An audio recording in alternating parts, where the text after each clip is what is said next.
আসসালামু আলাইকুম রহমতুল্লাহি বারাকাতুহ। সম্মানিত দর্শক মণ্ডলী, আশা করতেছি সকলে ভালো আছেন। আমি আল্লাহ তাআলার রহমতে আপনাদের দোয়ার বরকতে আলহামদুলিল্লাহ আল্লাহ ভালো রেখেছেন।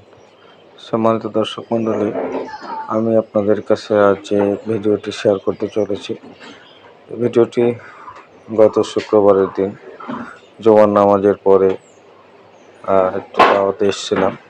এখানে এসে মনোরম একটি পরিবেশ পেলাম।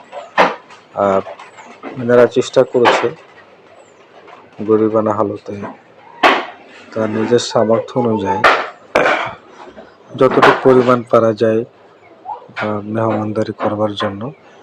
এখানে আমরা যারা মেহমানে এসেছি, আমন্ত্রিত হয়ে এসেছি, আমরা স্বাচ্ছন্দ্যভাবে তাদের এই খাবারকে গ্রহণ করতেছি। যথাসাধ্য আমরা সকলে চেষ্টা করতেছি যেন সুন্দর পরিবেশে এই ব্যবস্থাটি হয়। আসলে এই পরিবেশটা এখন দেখাই যায়, কারণ এখন তো আধুনিকতার শীর্ষে মানুষ অবস্থান করতেছে। এখন খানা দানা যাই সকলে চেয়ার টেবিলে বসে আহার করে। আগে যখন আমরা ছোটোবেলায় আমার আব্বাদের সাথে চাচাদের সাথে যখন যেতাম, তখন আসলে এরকমভাবে বসে খাবারগুলো খেতাম।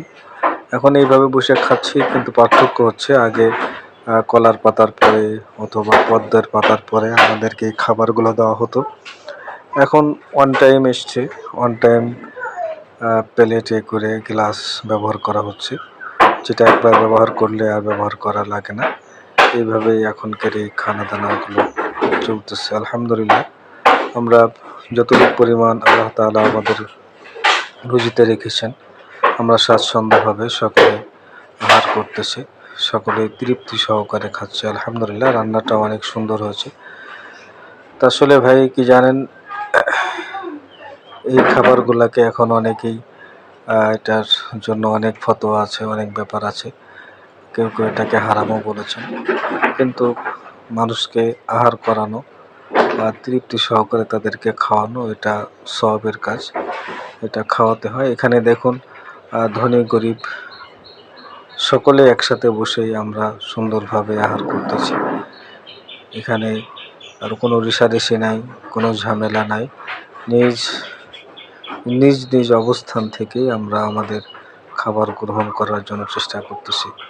তো আপনারা সকলে আমাদের জন্য দোয়া করবেন, আমরাও আপনাদের জন্য দোয়া করি।